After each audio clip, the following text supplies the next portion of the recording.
Fahasalamanao. Fahasalamaka. Fahasalamantsika. Soa i Madagasikara.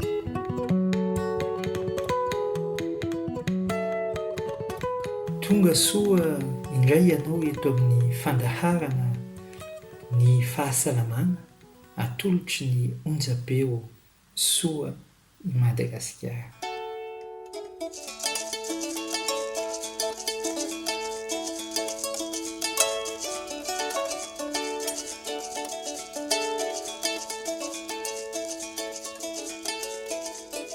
Araky ny teny ny fanomezana tamin'ny herinandro dia miverina aminao indray izahay hanohy ny fifampizarana momba ny Covid-19.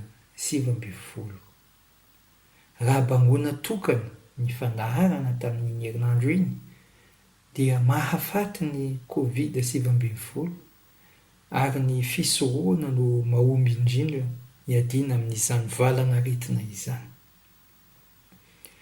Maro ireo fanontaniana azo apetraka.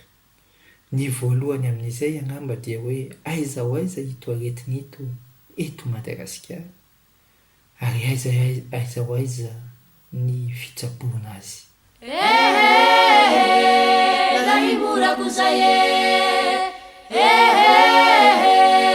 lahy morako zay Tsara ny manamarika fa loza mianaka maneran-tany ito valanaretina Covid-19 ito ary gasikara na dia nosy aza dia voakasika izany. Ny fitiliana azy io dia ny Institut Pasteur de Madagascar no tompon'antoka amin'izany. I Institut Pasteur de Madagascar dia ivotoerana ekeny foibe raisam-pirenena momba ny fahasalamana na ilay antsoina hoe OMS izany.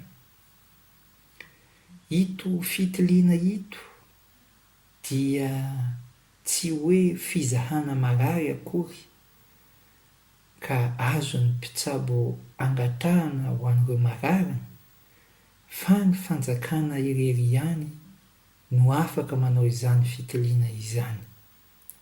Tato ato dia mivoaka koa ireo fitiliana atao amin'ny rà izay azahoana valiny haingana dia haingana.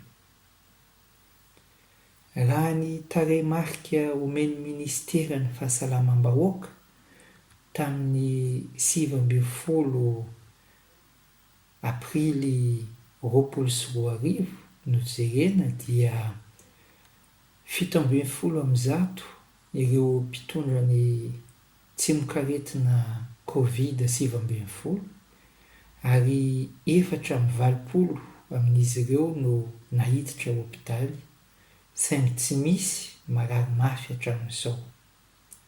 Araky ny fanambarana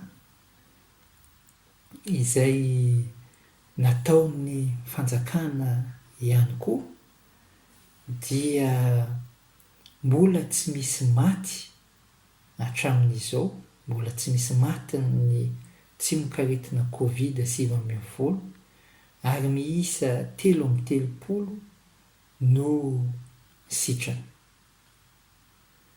Tsara ny mametraka itona fa io fitiliana iantoan'ny fanjakana io dia tsy mihanaka manerana ny Madagasikara akory. Vitsy ireo toerana nanaovana an'izany. Noho izany, azo atao ny milaza fa misy eto amintsika ny aretina Covid-19 ary hatramin'izao dia mbola tsy misy ny matin'izany aretina izany raha ny fanambarana ataon'ny fanjakana no jerena.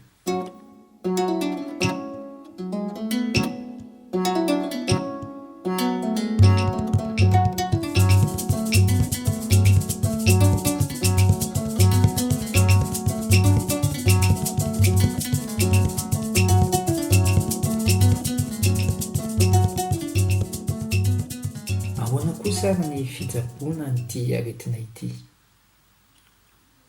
Amin'izao fotoana itenenako izao dia tsy misy ny fanafody voatokana hanasitranana ny Covid-19. Maro ireo toeram-pitsaboana no miezaka manamaivana ny aretina, ao koa ireo mandray anjara amin'ny fikarohana fanafody. Betsaka ireo fikarohana eo andalam-panatanterahana amin'izao izay mampisarivorivory ny sain'ny tsirairay. Ho izahintsika ho raisina tsirairay izany ireo malaza izay sedraina eo amin'ny olona marary.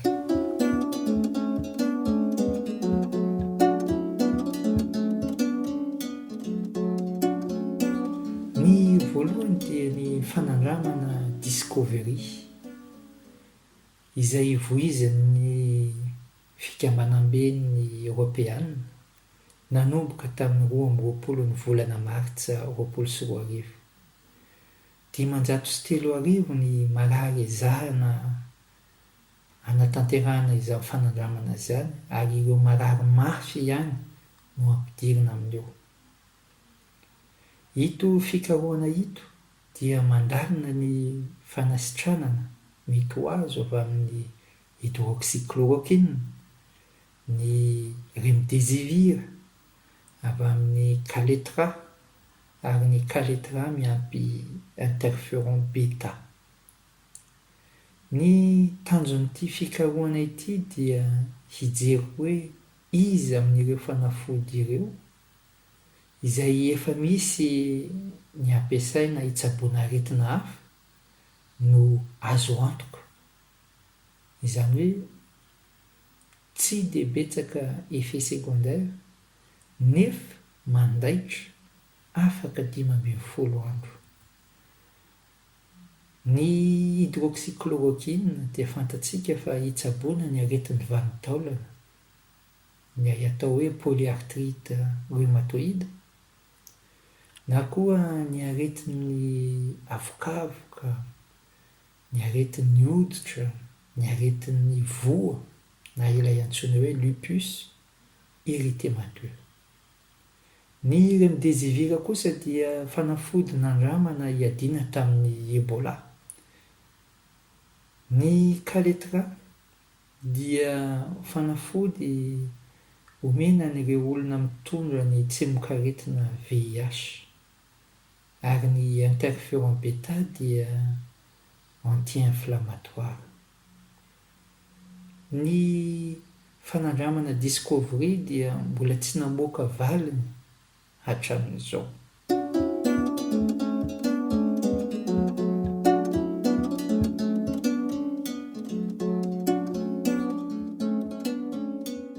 Ao koa ny fanandramana voizin'ny OMS izay antsoina hoe Solidarity. Mitovy amin'ny fanandramana Discovery ihany izy io, saingy ireo ivo-toerana mpikaroka dia afaka mampiasa na hydroxychloroquine na chloroquine, izany hoe na plaquenil na nivaquine. Mbola tsy nahazoana valim-pikarohana ihany koa ny fanandramana Discovery.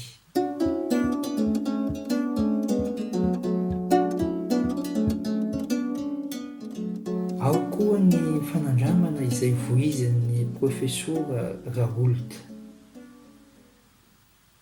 Izany hoe fanandramana hoentina izahana sy hisedrana ny vokatry ny hydroxychloroquine miampy azithromycine, na ihany koa chloroquine miampy azithromycine. Io fanandramana io dia ampiasain'ny Ministeran'ny Fahasalamam-bahoaka eto Madagasikara. Ny fanandramana nataon'ny professeur Raoult dia efa misy valiny vonjomaika izany. Marina fa ny olona tsaboina amin'ity fanandramana ity dia olona tsy marary mafy fa eo am-piandohan'ny aretina. Araka ny valin'izany fanandramana izany dia rehefa omena plaquenil sy azitromycine ny marary iray ao anatiny 5 andro eo dia mihena ny tahan'ny virus 19 Covid. Noho izany dia tsy mamindra amin'ny olona manodidina azy intsony ilay marary. 90 marary no nampidirina tamin'ity fikarohana ity, nanomboka tamin'ny 3 ny volana Martsa ka hatramin'ny 7 ny volana Aprily. 5 tamin'ireo marary no marary mafy ka nampidirina réanimation, 5 kosa namoy ny ainy. Ary 3,700 na koa hoe 1,10 isan-jaton'ireo marary nomena hydroxychloroquine sy azithromycine no sitrana tao anatin'ny 10 andro. Ny lesona azo raisina amin'ity fanandramana ity dia izao: rehefa tsaboina dia ny ampiandohan'ny aretina amin'ny alalan'ny hydroxychloroquine miampy azithromycine ny marary voan'ny Covid-19 dia vitsy amin'izy ireo no lasa marary mafy ka mety ho faty. Averina etoana fa mbola fitsaboana fanandramana izy ity, ary ito fomba fitsaboana ito no ampiasaina eto an-tanindrazana.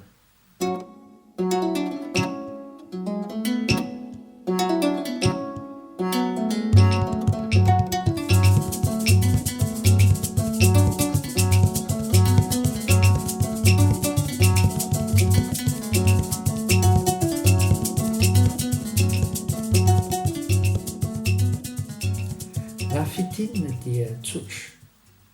Efa misy eto Madagasikara ny aretina Covid-19 ary ny fanjakana no miantoka ny fitoliana an'io aretina io.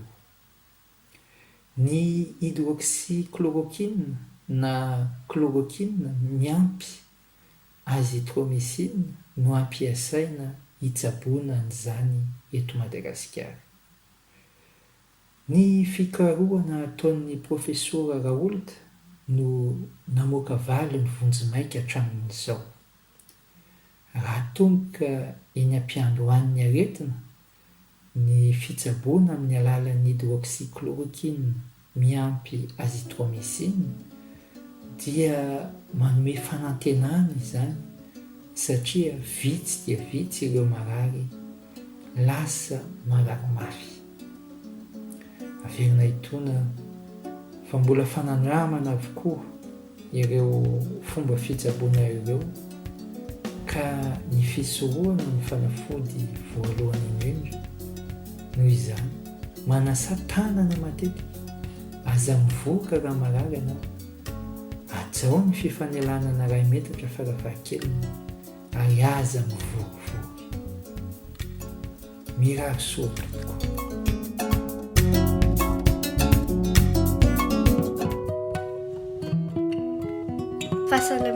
Fahasalamaka. Soa i Madagasikara.